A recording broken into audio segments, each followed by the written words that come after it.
Coucou à tous, alors je suis heureuse de vous retrouver en espérant que vous continuez à cheminer dans vos ouvertures de conscience et que c'est sûr qu'en cette ère actuelle, les habiletés mentales seraient encore davantage sollicitées, hein, que ce soit dans les faits d'actualité ou dans votre vie personnelle, hein.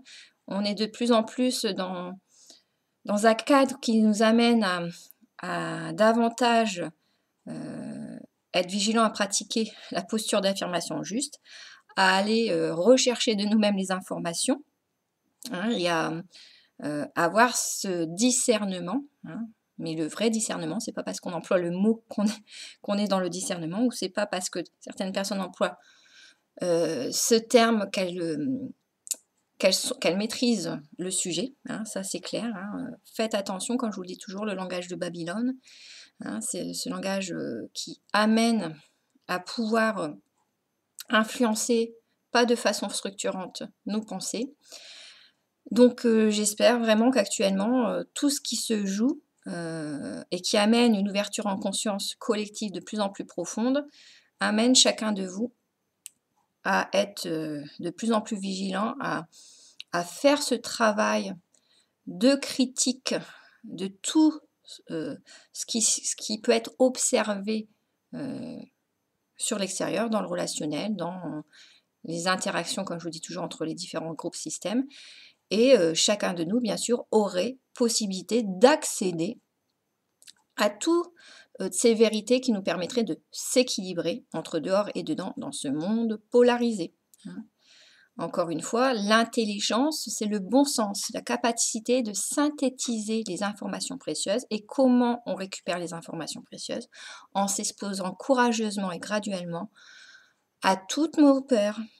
Et à force de graduellement aller rechercher les informations précieuses, on peut faire synthèse et reconstruire de plus en plus le puzzle de grandes vérités qui dirigeraient notre univers. Et on s'aperçoit que bien sûr, ce ne seraient pas les élites, les politiques, qui,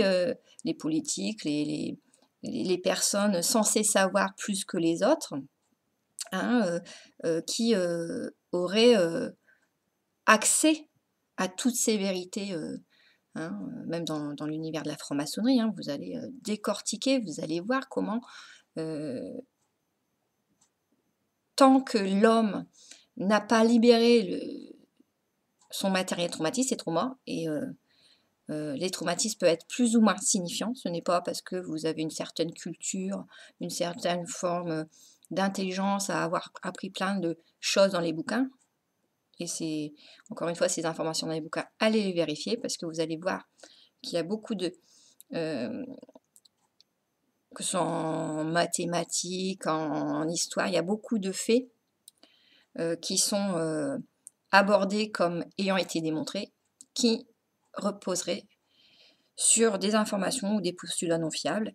Et c'est là, encore une fois, je vous invite à faire votre travail de recherche, qui est de plus en plus sollicité à l'heure actuelle, hein, par chacun de nous, hein. Et le bon sens, la vraie intelligence, ce n'est pas une question qui relèverait d'une capacité mémorielle à apprendre, à ingurgiter pas mal d'informations, vraies ou pas, hein, puisque c'est ça.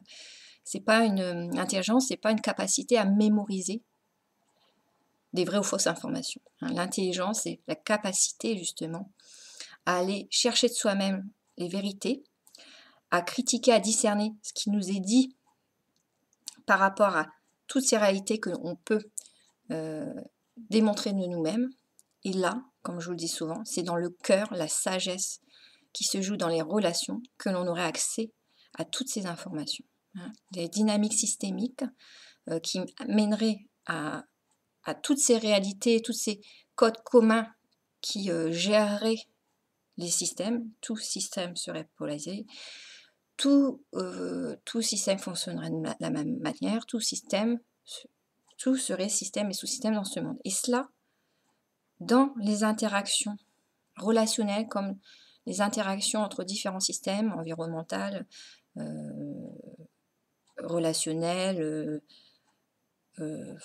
climatiques, géographiques, tout ce que vous voulez, tous ces systèmes, plus ou moins signifiants, système individuel, système organique, système couple, système familial, système professionnel. En observant tous ces systèmes interagir entre eux, vous pourriez décortiquer et réaliser que tout est sous-système, tout système serait polarisé, tout système fonctionnerait de la même manière. Voilà. Hein, et que lorsqu'on a du mal à récupérer ce grand puzzle, c'est que notre grand puzzle est fractalisé. C'est la peur. La peur, quand il fait froid, quand vous avez peur, dans les dessins animés d'ailleurs, la peur est exprimée de cette manière. Ça va faire des fractales. Et quand vous tremblez, il y a beaucoup d'images comme ça. Et à chaque fois, moi, j'ai cette image que quand on synthétise et qu'on est débordé par nos émotions, on ne synthétise plus de façon objectivée. Hein. Et on va refractaliser et reprendre que certains morceaux de puzzle qui confortent nos peurs, ce qui nous préoccupe sur le moment, et on va mettre de côté tout ce qui ne conforte pas nos problématiques du moment vécu. Hein, donc, vous le voyez déjà en thérapie, en consultation, vous pouvez avoir des personnes qui vont vous dire « Ah, mais vous m'avez dit ça la fois dernière », alors que vous n'avez pas du tout dit ça. La personne, elle a repris, elle a décontextualisé une phrase et elle n'a pas entendu les autres phrases parce que ces phrases n'étaient pas en écho avec ses peurs du moment. Hein. Donc, les angoisses, les peurs vont faire déformer la perception de la réalité et les interprétations vont être mauvaises parce qu'elles reposeront sur une observation parcellaire des observations, puisque une observation qui ne prendra en compte que les puzzles qui font résonance pour la personne au moment où elle est prise par des émotions diverses. Hein. Donc, la décontextualisation amène aux déformations et cette décontextualisation est liée à nos peurs. Hein. Toujours la même chose. Voilà, donc aujourd'hui je voudrais toujours solliciter votre gentil mental qui est votre protecteur, votre baromètre pour vous protéger. Et en fait, j'aimerais vous amener sur le sujet qui serait l'âme jumelle du divin. Donc, sujet très intéressant. Et je vous propose d'aller réfléchir à tout cela. Alors,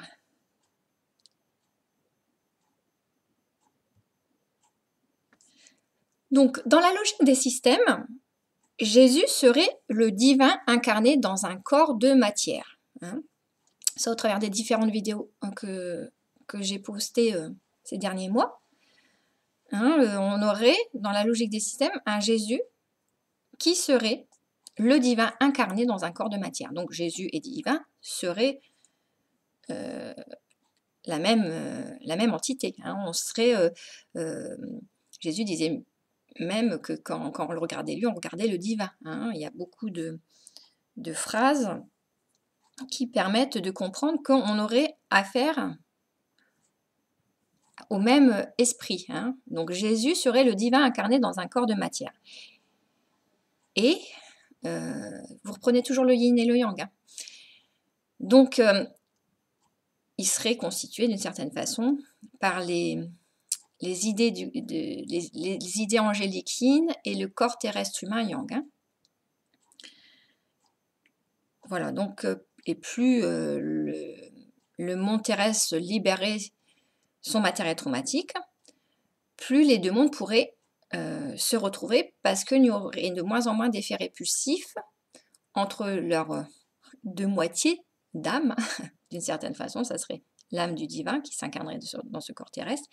Ces deux moitiés, yin angélique et yang terrestre, seraient de moins en moins séparées par un matériel traumatique qui s'épurerait de plus en plus dans la collectivité grâce à des humains qui pratiqueraient de mieux en mieux l'affirmation juste et des anges incarnés qui donneraient une vibration de cœur tellement intense que ça motiverait les hommes les plus sensés à aller jusqu'au bout de ce réveil par rapport aux vérités de ce monde. Voilà. Donc, Jésus serait le divin incarné dans un corps de matière. Jésus serait donc le plus grand système existant en tant que créateur. Hein. Voilà ce que ça voudrait dire. C'est le divin, ça serait le divin, il serait le plus grand système yin, angélique yang terrestre, plus grand système existant en tant que créateur. Ces diverses créations seraient des sous-systèmes plus ou moins importants, ou donc plus ou moins vibrants et éveillés. Hein. Le plus grand système, ça serait le divin. Toutes ces créations au divin, ce seraient des sous-systèmes. On a un créateur, des créations, un système et des sous-systèmes. Ainsi, le monde polarisé yang ne pourrait émerger et n'être l'œuvre que d'une énergie unifiée supérieure. C'est cela que ça voudrait dire. Ce monde polarisé yang ne pourrait être créé qu'à partir de cette énergie yin fondamentale, de cette énergie qui aurait ce système hybride yin, angélique, yang terrestre. Hein. Il y aurait les deux énergies qui cohabiteraient ensemble dans le même équilibre, enfin, dans le même équilibre, sachant que ces deux polarités, d'une certaine façon, pourraient fusionner. Moi, elles auraient une matériel traumatique qui les séparerait, hein, mais ça serait le yin fondamental, hein, qui pourrait vraiment, dans ces vibrations aimantées entre le yin et le yin angélique et le yang terrestre, vraiment vibrer l'amour dans ce yin et yang complémentaire lorsqu'il n'y aurait plus de matériel traumatique au fil du chemin. C'est pour cela qu'on parle dans l'Apocalypse de paradis terrestre à la fin. Donc le monde polarisé yang ne pourrait émerger et n'être l'œuvre que d'une énergie unifiée supérieure. Le système divin yin fondamental aurait créé son corps polarisé au travers de son sous-système yin angélique et de son sous-système yang terrestre complémentaire. Voilà comment le divin aurait créé son corps polarisé. On a bien un sous-système yin angélique et un sous-système yang terrestre. Mais c'est un monde à minimum de formes. Hein. Les anges, certes, ça serait jusqu'à maintenant des formes éthérées, mais ce seraient des formes. Hein. Voilà, donc on aurait notre yang terrestre dense, hein, un monde de matière dense. Mais ce monde yin angélique, il serait aussi un corps polarisé qui serait amené à plus ce corps yin angélique avancerait, à s'incarner dans la matière. C'est pour ça que dans les dernières vidéos, je vous parlerai de ces hommes de grand cœur, prêts à des postures sacrificielles, à se sacrifier pendant très longtemps, même vis-à-vis des systèmes abusifs, prêts à mourir pour les systèmes abusifs pendant très longtemps. Donc on aurait ces anges incarnés, ces hommes de grand cœur incarnés, et ces hommes et femmes plus terrestres, avec plus d'habileté mentale, car vibrant moins, ils sont moins touchés donc par la douleur aussi, donc ils seraient dans des capacités de développer la posture d'affirmation juste plus rapidement que ces hommes angéliques de grand cœur, puisque ce 50-50 d'affirmation juste, les hommes et femmes terrestres pourraient le faire plus vite, puisqu'ils vibreraient moins dans le cœur, et vous savez que quand on est très sensible, très grand dans le cœur, il va être difficile de sortir de la posture sacrificielle facilement, même inconsciemment. C'est-à-dire que la personne, elle va finalement développer des fonctionnements psychotiques,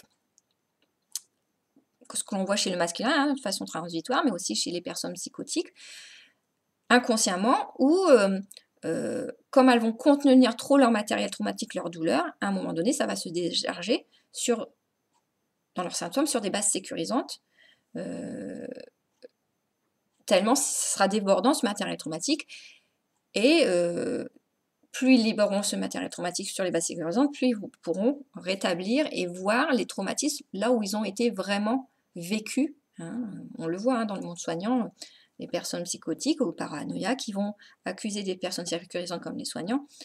Et plus vous travaillez avec eux dans cette contenance, ces réparations, plus vous allez avoir accès au grand rébut et accéder aux traumatismes vraiment qu'ils ont vécu dans les premiers temps vis-à-vis des systèmes abusifs, les environnants. Voilà.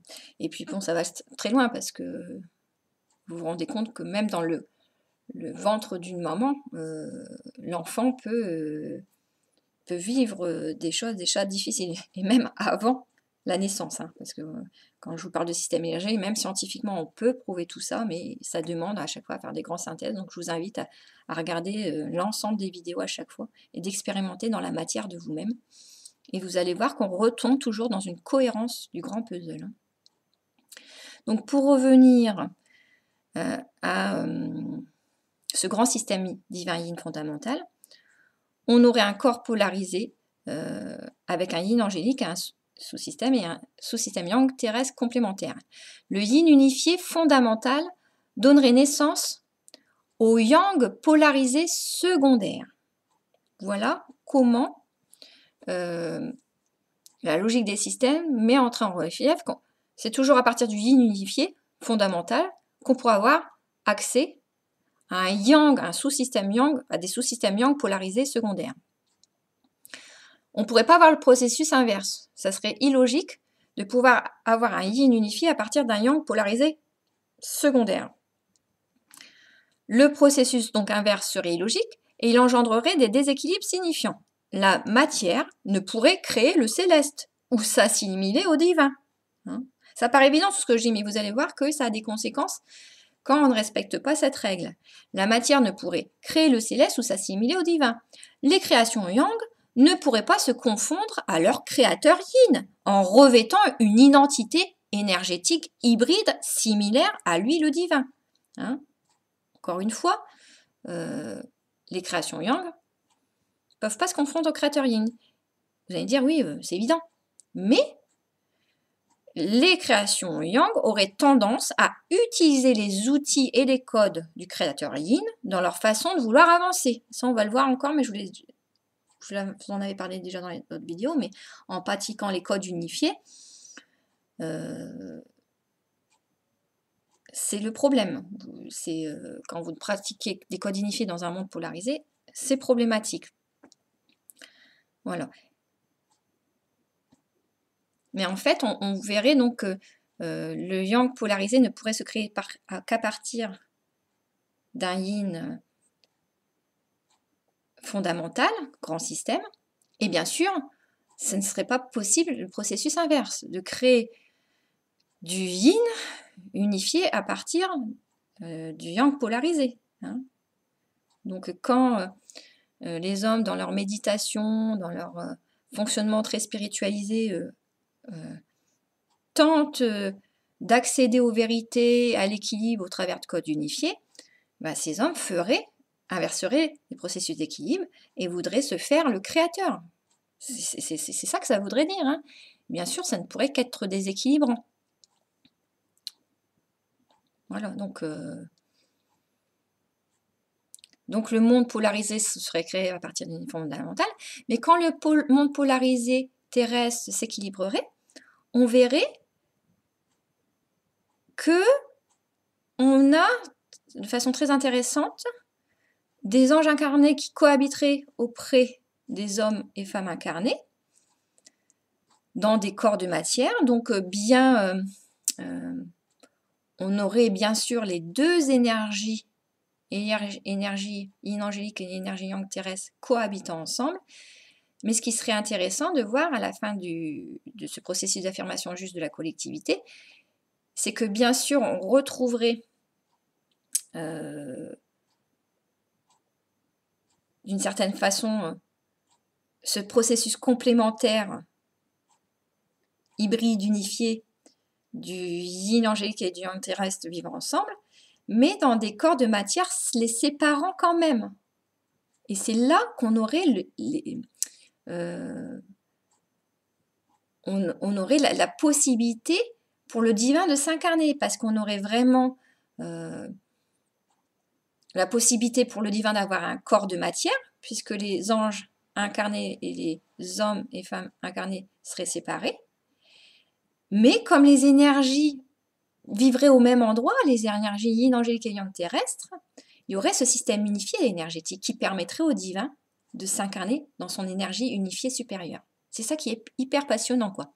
On aurait vraiment la logique des systèmes qui expliquerait ce que l'apocalypse met en relief de façon symbolique, mais qui traduirait vraiment les lois d'équilibre transmises par la logique des systèmes.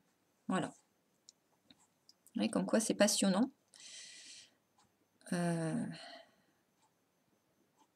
Bon, je vais arrêter déjà la première vidéo. Je vous retrouve pour une deuxième vidéo.